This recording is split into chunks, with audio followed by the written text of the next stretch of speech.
Right, okay, welcome back to another video on the channel. Today is my match reaction to Chelsea 0, Forest 1. Another loss, our second loss of the season already. And we're only 4 games into the Premier League. But it is now international break, yeah, let's get into it. So yeah, another loss, and it feels like the exact same game we keep on seeing at the moment. I mean, I'm pretty sure I've seen that game at least 50 times in the last few seasons. Another team who came, played a low block, sat back, and they can just bang on the end of goal and just sitting back for the rest of the game.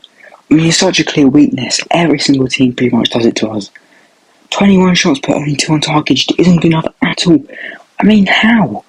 It's just like we're not breaking teams down properly, we're not creating proper chances, and when we do have proper chances, we're not taking them. Our attacking runs are poor, no one's attacking the crosses.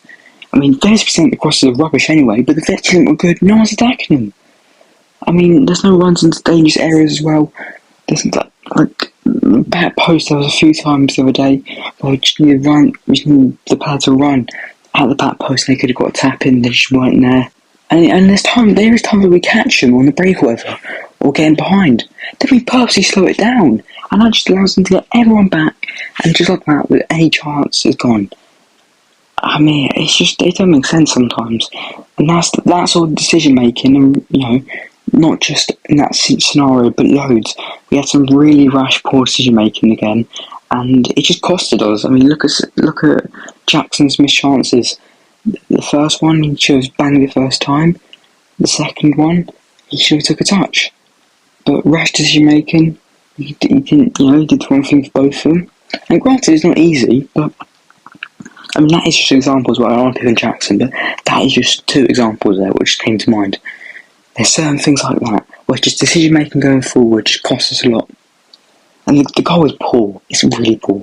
Caicedo and Gallagher lose it, and then to lose it out of the way, it falls to Awoniyi, who was given way too much time. Way too much time.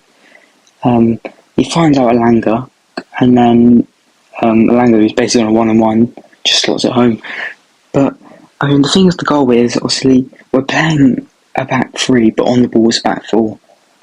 And basically, what happened is that Chilwell's nowhere to be seen. Chilwell's up the pitch. You got Cole in a left back position. Silva's in the middle, and Disasi's on the right. And we lost the ball. Caicedo and Gallagher don't get back and put any pressure on Awoniyi. So Silva has to come out, but Silva's came out, and Cole and Disasi haven't followed him, and they're still right out on the flanks. So there is a massive gap in the middle for Elanga to run through. Silva doesn't close down his man quick enough. It goes through his legs, and Elanga's got this massive gap to run through. He's miles aside, and he goes through on goal. Cole was too far away to get close enough to him. Same with Disasi, and yeah, he sorts it home.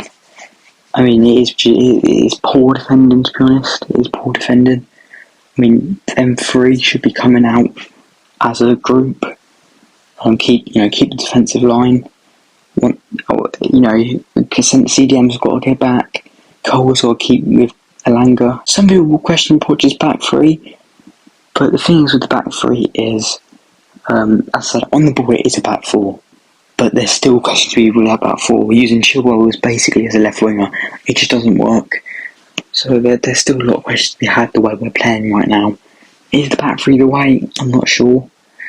I think certain things, I think we're definitely not getting the best out of Chilwell because of it. I think, Cole, Will, Silva, Disasi, I don't think they've looked too bad at the time, so they're getting used to each other. These are 3 players who've never played with each other. Silva's never played with Cole, Will, Cole's never played with Silva, Disasi's never played with either of them. So there's 3 players getting used to each other, so I guess you give them the excuse there. But I mean, once they're settling as a back 3 together, I'm sure we'll see an improvement, but as of right now, they've had a few holes in them, to be fair, but they haven't been so bad. So you have to look at us going forward and put the blame on the team rather than Poch with some of that. And it's a problem we talked about a lot last few seasons because we're still just lacking that. We're still just not clinical going forward. I think also the subs were strange. I mean, we started off with 1 winger, Sterling, 2 if you count Chilwell. It means that we're about 4 or 5 on the pitch. The subs are very interesting as we decided to sort of throw the kitchen sink at it at the end. It just didn't really quite work out. I said we got Chilwell in a left wing role, which he doesn't work. He doesn't get the best out of him. He doesn't look great there at all. Anyways, the international break now will give us a good chance to reset and come back after. I mean, it gives chances for players like Lavia, like Caicedo, to get back up to full fitness. Maybe some players coming back from injury as well to get more fitness. Overall, I don't think it's too bad a thing for us. It just gives us a big chance for a reset. And when we come back, we haven't got an easy set of games. We've got Villa in the Prem. It's going to be a hard game. Brighton in the League Cup. Going to be a hard game. Fulham and Burnley in the Prem. We should win. We should win them. And then we've got a very hard run in October through to start of December. I think we play Arsenal, City, Tottenham, Newcastle United, plus like Everton, Brentford, Brighton as well. So yeah, we got a hard run after that. So we need to get clicking by then. Just comes to player ratings. Robert Sanchez, I'm giving him 6.5. Didn't think he could do anything like the goal. Apart from that, didn't have much to do, and that's what's happened for a lot of Robert Sanchez's games so far here. So I guess it's one positive. We're not conceding a lot of chances still, but at the same time, you know, we played a low block in West Ham, a team we played a low block in Luton, a team we played a low block in Forest. So they're not always going to create the most chances because they rely on counter-attacks, aren't they? But Sanchez, you can't argue against what he's done so far. He's been, he's made the saves when he's needed to. A lot of the goals he couldn't really do much about. So Sassy, I'm going to give him a 7. I didn't think he looked too bad to Sassy. I don't think you can put blame on him for the goal. Langer's not his man to mark. And he shouldn't be the man going to the middle to close a 1-knee down. So I wouldn't put blame on him for that. So he had a pretty solid game to Sassy. Thiago Silva, I mean, he loses marks for the goal. Because of that, I'm going to give him a 6.5. Said goal, he needs to close down his man quicker there.